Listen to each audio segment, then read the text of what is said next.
SLBC tunnel వద్ద 17వ రోజు సహాయక చర్యలు ముమ్మరంగా కొనసాగుతున్నాయి. ఈ క్రమంలోనే ఆదివారం ఎట్టకేలకు ఒక మృతదేహాన్ని గుర్తించి వెలికితీశారు. మృతదేహం ఎత్తు, చేతి కడియం తదితర ఆనవాళ్లను బట్టి పంజాబ్కు చెందిన టీబీఎం ఆపరేటర్ గుర్ప్రీత్ సింగ్గా గుర్తించారు. గుర్ప్రీత్ సింగ్ మృతదేహం లభ్యమైన చోటే మరో 2 ఆనవాళ్లు గుర్తించినట్లు తెలుస్తోంది. అయితే వారి 2 మృతదేహాలను కూడా త్వరలోనే వెలికితీసే అవకాశం ఉందని అంటున్నారు. గత నెల 22న ఎస్ఎల్బీసీ సొరంగంలో చోటు చేసుకున్న ప్రమాదం కారణంగా 8 మంది కార్మికులు, ఇంజనీర్లు టన్నెల్లో చిక్కుకుపోయారు. అప్పటి నుంచి సొరంగంలో సహాయక చర్యలు కొనసాగుతున్నాయి. ఇందులో భాగంగానే ఆదివారం టీబీఎం ఆపరేటర్ గుర్ప్రీత్ సింగ్ మృతదేహాన్ని బయటకు తీశారు. అనంతరం బాధిత కుటుంబానికి ప్రభుత్వం తరపున 25 లక్షల రూపాయల పరిహారం అందించనున్నట్లు అధికారులు వెల్లడించారు.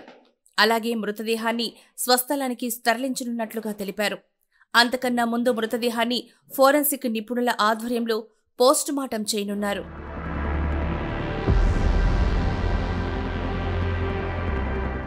ఇక సహాయక చర్యల్లో భాగంగా సొరంగం లోపల పేరుకుపోయిన మట్టి, టీబీఎం మిషన్ కింద డాప్లర్ సంకేతాలతో కొన్ని ప్రాంతాలను గుర్తించారు. కేరళకు చెందిన కెడావర్ డాగ్స్ కూడా పలువురి ఆనవాళ్లను గుర్తించాయి. దీంతో శనివారం రాత్రి సహాయక బృందాలు టీబీఎం ఎడమవైపు భాగంలో తవ్వుతూ ఉండగా 6 అడుగుల లోతులో మొదట కుడిచేతి వేళ్లు, చేతి కడియం కనిపించాయి. దీంతో అధికారులు అలర్ట్ అయ్యారు. ఆ చోటును చాలా జాగ్రత్తగా తవ్వకాలు జరిపి గుర్ప్రీత్ సింగ్ మృతదేహాన్ని వెలికితీశారు. ఈ యొక్క మృతదేహాన్ని వెలికి తీయడానికి దాదాపు 12 గంటల పాటు శ్రమించాల్సి వచ్చింది. అలాగే ఇంజనీర్ ఆచూకీని కనుగొన్న ప్రాంతానికి కొంచెం అటూ ఇటూ మరో 3 జాడ ఉన్నట్లు అనుమానిస్తున్నారు. ఈరోజు మరో 2 జాడ లభించే అవకాశం ఉందని సహాయక బృందాలు చెప్తున్నాయి. మిగిలిన వారు సొరంగం చిట్ట చివరి భాగం వద్ద టీబీఎం కట్టర్ సమీపంలో చిక్కుకొని ఉండొచ్చని అంచనా వేస్తున్నారు.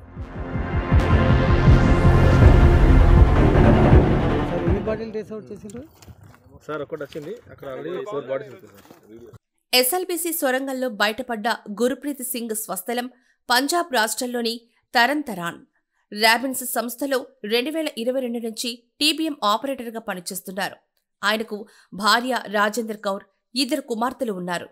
భార్య, పిల్లలు స్వస్థలంలో ఉండగా గుర్ప్రీత్ సింగ్ 3 ఏళ్లుగా దోమలపెంటలోని రాబిన్స్ క్యాంపులో ఉంటూ విధులు నిర్వహిస్తున్నారు. ప్రమాదం జరిగాక బంధువులు వచ్చి కొన్ని రోజులు వేచి చూశారు. ఆచూకీ తెలియకపోవడంతో స్వస్థలానికి తిరిగి వెళ్లిపోయారు.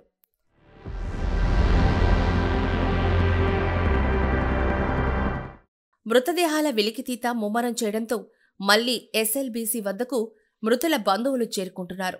గుర్తుపట్టరాకుండా ఉన్న మృతదేహాల ఆనవాళ్లను గుర్తించడానికి వారి కుటుంబ సభ్యుల డీఎన్ఏతో పోల్చి చూడనున్నారు. ఇందుకోసం అధికారులు ప్రత్యేక ఏర్పాటు చేశారు. ఇక రానున్న కొన్ని రోజుల్లోనే మొత్తం మృతదేహాల వెలికితీతను పూర్తి చేయాలంటూ అధికారులు నిర్ణయించారు.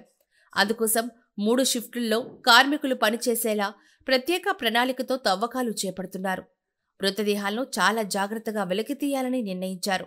రానున్న 2 నుంచి 3 రోజుల్లో మొత్తం మృతదేహాలను వెలికితీసే అవకాశం ఉందని అంటున్నారు. అటు ప్రభుత్వం కూడా వారికి అన్ని విధాలుగా సాయం చేయాలని నిర్ణయించింది. ఉన్నట్టుండి మరి నీరు బండా వచ్చి మరి 8 మంది మన కార్మికులు మనకు ప్రమాదానికి గురై మనకు దొరకకుండా అయ్యారు.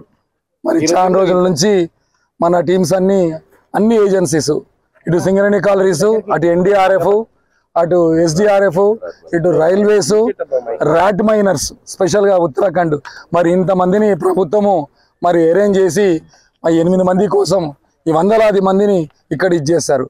అట్లాగే మన మినిస్టర్ గారు ఉత్తమ్ కుమార్ రెడ్డి గారు కూడా మొన్న వచ్చి పర్సనల్గా మరి ఆయన ప్రపంచంలో అయినా పర్లేదు, ఎక్కడైనా పర్లేదు, ఎటువంటి టెక్నాలజీ అయినా పర్లేదు, దేశంలో ఉన్న ఎటువంటిదైనా పర్లేదు, ఎట్లైనా కష్టపడి నాకు తేయాల్సిందే అనే పట్టుదలతో ఉన్నారు. అట్లాగే మన చీఫ్ సెక్రటరీ గారు మరి అరవింద్ సార్ వారు కూడా మాకు చాలా సపోర్ట్ ఇచ్చేసి మాకు చాలా మోరల్ సపోర్ట్ ఇచ్చారు. చెప్తాం అన్ని మోరల్ సపోర్ట్ ఇచ్చాక మేము గత 3 రోజుల నుంచి ఫస్ట్ ఈ మధ్యనే నేను 3 days క్రితమే నేను వచ్చాను. చాలా రోజుల నుంచి నడుస్తుంది పని, మరి ఆశాపూరితంగా లేదని చెప్పి నన్ను మళ్ళీ ప్రత్యేకంగా పిలిపించారు. ఎందుకంటే ఇంతకుముందు నాకు అనుభవం ఉండే రెస్క్యూలో. మేము వచ్చి చూస్తే ఫస్ట్ మనకు మళ్ళీ ఏదన్నా వస్తే తప్పించుకునే మార్గం సరిగ్గా లేదని చెప్పేసి ఫస్ట్ 70 మీటర్ల వరకు మొత్తం నిండిపోయి కొట్టుకొచ్చిన ఫేస్ నుంచి కొట్టుకొచ్చిన మ్యాంగిల్డ్ స్టీల్ ఇవన్నీ కట్ చేసి తీసాము. అన్ని ఏజెన్సీస్ మాకు సహాయం చేశాయి ఈ పనులలో. మరి దాని తర్వాత 2 రోజులు ఇవన్నీ తీసి బెల్ట్ కూడా సరి చేశాక మరి ఎక్స్కవేటర్ని ముందుకెళ్ళాము. అట్లాగే మొన్న తెల్లవారి పొద్దున మనకు క్యాడవర్ డాగ్స్ దేశంలో 2 ఉన్నాయి, వాటిని తెప్పించారు స్పెషల్గా. అవి 2 చోట్ల మనకు చూపించాయి. అందులో ఒక చోటు ఇంకొంచెం ప్రమాదంగానే ఉంది, ఇంకోటి కొంచెం ముందు బాగానే ఉంది. ప్రమాదం దగ్గర మేము మొదలు పెట్టాము పని. కొంచెం మంచిగున్న దగ్గర మనం ర్యాట్ మైనర్స్ని పెట్టాము, వాళ్ళకి ఎక్స్పీరియన్స్ ఉంది. వాళ్ళు కొద్దిగా తీసిన తర్వాత వాళ్ళు కూడా మంది తక్కువ. తర్వాత మేము కూడా ఈ యొక్క నెక్స్ట్ ఏదైతే ర్యాట్ మైనర్ ప్లేస్ అనుకున్నామో D2 అని, దాన్ని కూడా మేము టేక్ ఓవర్ చేసి మొదలు పెట్టాము. దాని తర్వాత మాకు కొంత సమాచారము అందరి వల్ల దొరికింది. లాస్ట్ మినిట్లో పారిపోయేటప్పుడు ఇక్కడ ఒక మనిషి చేతి మాకు అనిపించింది అనేది ఒక చిన్న వార్త మాకు తెలిసింది. అక్కడ మేము ప్రయత్నించగా నిన్న అర్ధరాత్రి టైంలో మాకు చెయ్యి కనిపించడం జరిగింది.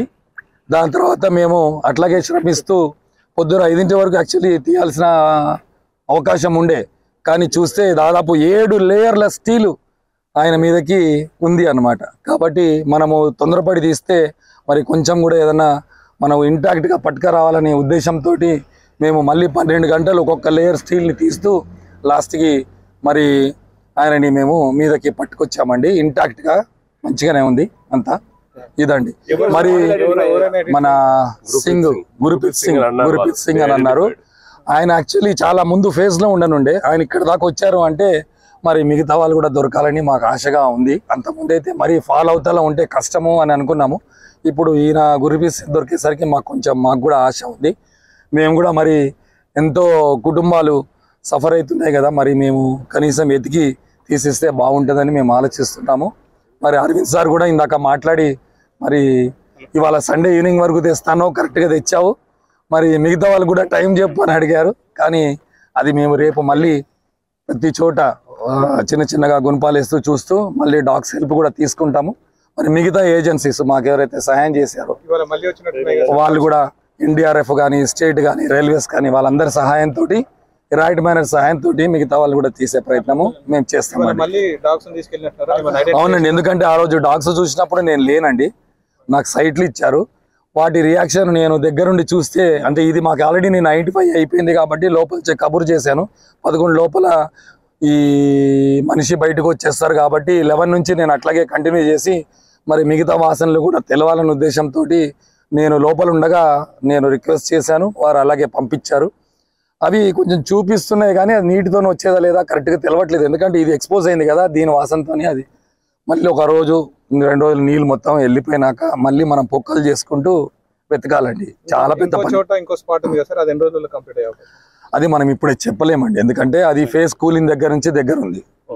మనం పనిచేసే వాళ్ళకి కూడా ఎంతో రిస్క్ అయిన పని అది చాలా ఆలోచించాలి. మేము మిగతా రిపోర్ట్స్ కూడా చూడాలి, చూశాక దానికి ఎక్స్ట్రా సపోర్ట్స్ ఏం చేయొచ్చు అనేది మనము టైగర్ కాక్స్ అని తుంటలు తెప్పిస్తున్నాము. దాంతో కన్స్ట్రక్షన్ చేసి ఆపద లేదని తెలిస్తే అక్కడ ప్రయత్నం చేస్తాం. కానీ అక్కడ నుంచి యువతల దాని అవతలంతా కూడా తవ్వకాలు ఆల్రెడీ మళ్ళీ మనకి ఇప్పుడు కంటిన్యూగా నడుస్తున్నాయండి. మా టీమ్స్ కానీ NDRF టీమ్స్ కానీ స్టేట్ డిపార్ట్మెంట్ టీమ్స్ కానీ రైల్వే టీమ్స్ కానీ రాటోల్ మైనర్స్ కానీ అందరూ కష్టపడి ఆ మిగతా ప్లేస్ ఏదైతే T2 అని ఉందో అక్కడి నుంచి యువతల 150 మీటర్స్ వరకు కూడా మనకు కొట్టుకొచ్చాయి. అదంతా కూడా ఎత్తుకుతున్నాం ఇప్పుడు. అట్లాగే ఎక్కడైతే ఇప్పుడు మనకు ఒక మనిషి దొరికారో అక్కడి నుంచి ముందు కూడా ఇప్పుడు మనకు సెకండ్ నైట్ కంటిన్యూ అవుతుందండి. రేపు మళ్ళీ మా ప్రయత్నాలు మొదలు పెడతామండి. ఇది బాడీ పొజిషన్ అంటే 40 మీటర్స్ నుంచి ఫేస్ నుంచి 40 మీటర్స్ దూరంలో కూలిందండి. అక్కడి నుంచి 15 మీటర్ దూరంలో మనం ఇప్పుడు డేంజర్ అనుకున్నాం కదా, ఆ పాయింట్ ఉందండి డాక్ చూపించింది. దాని నుంచి ఇంకో 50 మీటర్ యువతల ఇప్పుడు తీసిందండి. ఇప్పుడు తీసిన దగ్గర ఇంకా ఏమైనా ఉన్నాయంటే జాగిలాలు ఒకే చోట 3-4 గుర్తించినాయి. ఇప్పుడు మనం మళ్ళీ తీస్తే కానీ చెప్పలేము, ఆశ ఉంది మాకు. ఎందుకంటే అక్కడెక్కడో ఉండాల్సిన మనిషి ఇక్కడ దాకా వచ్చాడంటే అందరు ఇక్కడికి వచ్చామని ఆగారేమో అని ఒక ఆశ మాకు కూడా. 15 days అయింది కదా, బాడీ ఎట్లా ఉంది? బాగానే ఉందండి, బాగానే ఉంది. ఇంటాక్ట్గా ఇచ్చాము, ఇంటాక్ట్గా హ్యాండ్ ఓవర్ చేసాము. దానికోసమే చెప్తున్నా 12 గంటలు అది మేము చేయంగా ఏమైనా డిస్టర్బ్ అవుతుందేమో అని 12 గంటలు అతి జాగ్రత్తగా చిన్న చిన్న ముక్కలు స్టీల్ కట్ చేసుకుంటూ తీసాం. లేకపోతే మామూలుగా ఏం చేస్తామంటే మొత్తం తవ్వేసి లాగుతాం. లాగినప్పుడు చిన్న వేళ్ళన్నా కట్టే అవకాశాలు ఉంటాయి. కాబట్టి అట్లా కూడా ఏమీ మనకు జరగకుండా మేము చాలా జాగ్రత్తగా తీసామండి. మంచి కండిషన్లో వచ్చిందండి. మంచి కండిషన్లోనే అప్పచెప్పామండి. మీ అందరి కోఆపరేషన్కి ధన్యవాదాలండి.